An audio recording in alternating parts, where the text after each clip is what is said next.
Lofi Poli Sci coming at you. Michael Pickering here talking our famous question. What's going on in the world today? And fast tracking it today as everyone's got so much to do. So let's hit them headlines. Planet Earth's population officially punctuates past 8 billion people. Big deal, not a big deal. Right in. Slovenia elects their first woman president ever. Big deal, people, big deal. And the UN General Assembly votes for Russia to pay reparations to Ukraine. Big deal, but it ain't happening. General Assembly has no teeth to bite with. Remember that, people, remember. And Poland made some refinements to their judiciary and wants their EU money.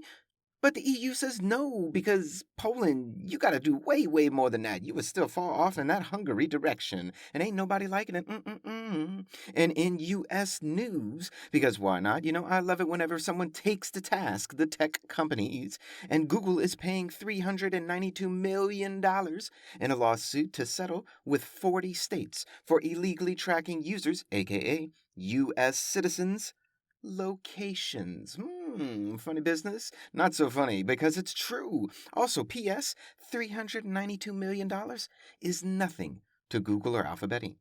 And to the world of the environment, because everyone loves some COP27 news. That's the Conference of Parties involved in the United Nations Environmental Council, and it is the 27th meeting since their first one back in the 1990s, hence COP27. But they never used to call it that. No. They just wanted something catchy these days. If you remember the Paris Climate Accords, yeah, you remember that. You remember? That was COP21. But no one ever called it COP21 until now. So anyway, all the 193 UN members and lots of private industry X got together in Egypt to figure out how to save the world at COP27.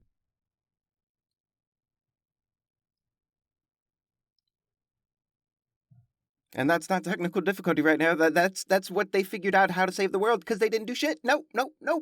Now, did they do something? You know, media are portraying this as like a monumental achievement of global cooperation and collaboration, which it is, because they did create the first global climate fund ever, which will take members' donations and give it to developing countries who are hurt the most by climate change. But no agreement was made to stop or even slow climate change. So leaders of the world, you fail us again. You fail everyone again. And a last piece of news to send you on your way to the day. To Tuvalu we go.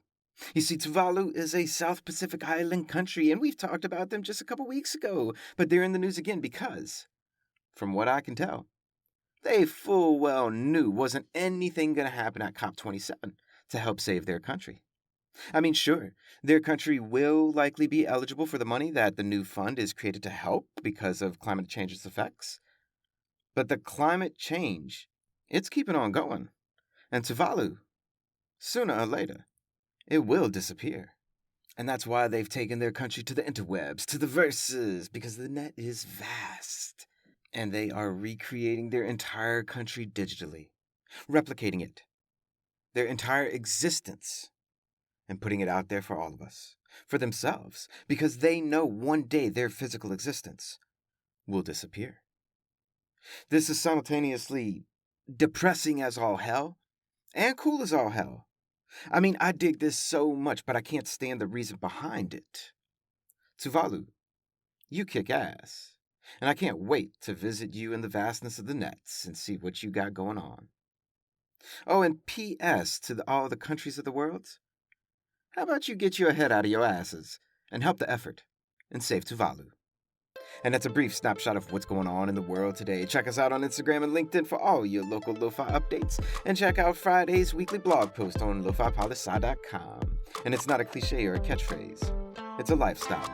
Always remember that Lofi Poli Sci is more than just me. It's the we that we be.